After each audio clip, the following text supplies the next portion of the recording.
Assalomu alaykum. Bugungi darsimizda ko'pchilik uchun tushunilishi qiyin bo'lgan mavzulardan biri bo'lmish rekursiya to'g'risida so'z yuritamiz.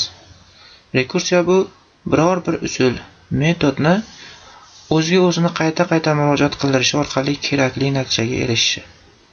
Biz bugungi misolimizda rekursiyadan foydalanib, faktorialni hisoblaydigan dasturga kod yozmoqchimiz. Avvalo ba'zilar uchun eslatma tariqasida faktorial o'zi nima degan savolga javob berib o'tishni lozim deb topdim. Faktorial bu maktab matematika fan dasturidan eslagan bo'lsangiz, biror bir sonni o'zigacha bo'lgan sonlar ko'paytmasiga teng. Misol uchun 3 faktorial 1 ko'paytirilgan 2 ko'paytirilgan 3, ya'ni 6 ga teng. 4 faktorial bo'lsa 1 ko'paytirilgan 2 ko'paytirilgan 3 ko'paytirilgan 4, ya'ni 24 ga teng. Endi dasturni yozishga kirishsak, rekursiyadan foydalangan holda faktorialni hisoblaydigan dasturga kod yozmoqchimiz dedik. Faktorialni hisoblaydigan dasturga kod yozish uchun eng birinchi public static void deb turib, mana shu yerga faktorial deb yozamiz. Metodimiz nomi faktorial bo'lsin. Public static void emas, long bo'lish kerak edi. Adashib o'rganib qolib void deb yoribman. Long ham bitta integerga o'xshagan ma'lumot turi, o'ziga butun sonlarni oladi, lekin chegarasi integernikidan kattaroq. Shuning uchun ham men longni bekka qo'yishni lozim deb topdim. Longni berganimdan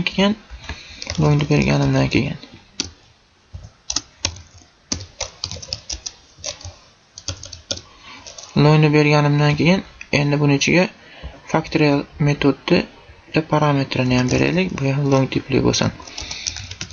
Raqam degan o'zgaruvchi bo'lsin. Endi faktorial qanaqa narsa? Faktorial 1 faktorial 1 ga teng, 0 faktorial ham 1 ga teng degan qoida bor. Shuning uchun agar faktorialimizda parametr sifatida kelayotgan qiymat 1 dan kichik yoki unga teng bo'lib qolsa, 0 yo 1 bo'lib qolsa 1 degan javobni qaytarib beradi.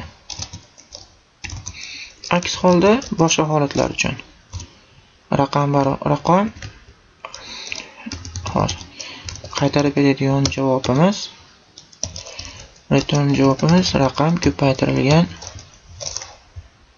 faktorial degan metoddan foydalanib raqam -1 bo'ladi.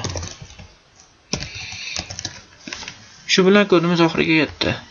Endi hozir ekranga shu faktorialdan foydalanib bitta faktorialni hisoblab chiqarib beradigan bo'lsak, system out printlanadi. Misol uchun faktorial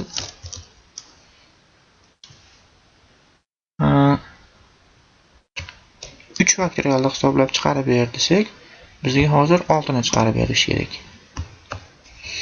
5 faktorialni hisoblab chiqarib ber desak-chi, 120 chiqarib berish kerak. 2 faktorialni hisoblab chiqarib ber desak, 1 kere 2 o'zi 2 ga teng xolos. 2 ni chiqarib beryapti. Endi hozir 0 bilan 1 deb bersak, 1 da o'zini chiqaradi. 0 faktorialni chiqarsak, 1 chiqaradi. 1 faktorialni chiqarsak ham 1 chiqarib beradi. Endi dastur yozib bo'lindi. Endi bir qator yana tushuntirishga kirishay.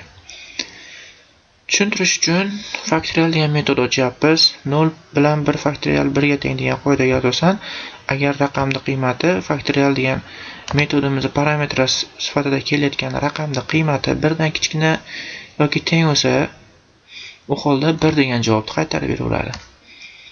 Boshqa hollarda raqam ko'paytirilgan faktorial minus faktorial raqam -1 dan kelgan qiymatni qaytaradi. Boshqa holat bo'lib qolsa, bu ham mana shu narsani qaytaraveradi. Mana shu narsa bir necha marta takrorlanaveradi, qachonki raqamning qiymati 1 dan kichik yoki unga teng bo'lib qolgunga qadar. Uni tushuntirish uchun chizib tushuntirmasam, ancha tushuntirish qiyin bo'lsa kerak. Chizib tushuntirishga harakat qilaman shuning uchun.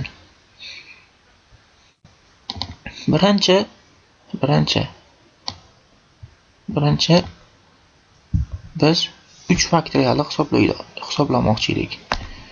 3 faktorialni hisoblamoqchimiz. 3 faktorialni hisoblamoqchimiz. 3 faktorialni hisobla desak, bu Bo'pti, 3 faktorialni hisoblayman-u, 3 faktorialda 3 ko'paytirilgan 2 faktorialdan olib kelib hisoblab beraman deyapti mana. 3 ko'paytirilgan 2 faktorial. 3 minus 1 2 ga teng-da, mana bu yerda aytilyapti. Misol uchun makka biz 3 qiymat bersak, bo'pti, 3 faktorialni hisoblayman-u, lekin 3 ko'paytirilgan raqam minus 1 faktorial, 2 faktorialdan olib kelib hisoblab beraman deyapti. Ha, bo'pti, shunaqa qilib ham hisoblab ber desak, bu ham bo'pti. Buni ham hisoblayman-u, 2 faktorialdan ham hisoblayman-u, buni 2 ko'paytirilgan 1 faktorialdan ham 1 faktorialdan olib kelib hisoblab beraman deyapti. 2 ko'paytirilgan 1 faktorialdan olib kelib hisoblab beraman deyapti. Ha, bo'pti, buni ham hisoblab ber desa, bu ham ha, bo'pti, hisoblayman-u, buni 1 faktorialdan olib kelib hisoblab beraman deyapti. 1 faktorialdan olib kelib hisoblab beraman deyapti. Ha, bo'pti, 1 faktorialda o'zini hisoblab beravergan bo'lmasam, 1 faktorialda topib bersan ham, shunaqa qilib hisoblashni ham hisoblab o'tsak, 1 faktorialda hisoblash uchun hisoblasam o'zi 1 ga teng ekan deyapti. 1 faktorial o'zi 1 ga teng ekan deyapti. Ha, 1 ga teng bo'lsa yaxshi ekan. Endi buni ham hisoblasam bo'lar. Hozir shunchani hisoblab beraman deb maytda bizga va'da berib operativkasida kompyuter saqlab turadi. Endi bundan 1 chiqib qoldi. 1 chiqib qoldi. Endi bundan-chi 2 kere 1 faktorial, bundan 2 chiqib qoladi. Endi 3 kere 2 faktorialdan 6 chiqib qoladi. Demak, 3 faktorialimiz 6 ga teng ekan. 3 faktorialimiz 6 ga teng ekan. 3 faktorialni hisoblasak, yana boshqatdan tushuntiraman. 3 kere 2 faktorialdan olib kelib hisoblab beraman dedi. Bu 2 kere 1 faktorialdan ham hisoblab olay, keyin aytib beraman dedi. Bu ham 1 faktorialdan ham hisoblab olay, keyin aytib beraman dedi. Shu yerda biz faktorialda rekursiyani asosiga yetib keldik. Rekursiyani asosiga biz mashg'ulotga yetib keldik. Rekursiyani asosiga yetib keldik. Agar rekursiyamiz biror bir asosi bo'lmasa, return 1 deganga o'xshagan. Rekursiyamiz xuddi cheksiz sikl kabi davom etaveradi. Hech qachon to'xtamasdan davom etaveradi. Shu yerda biz rekursiyani oxiriga yetib keldik. Shu bilan natijamiz chiqdi.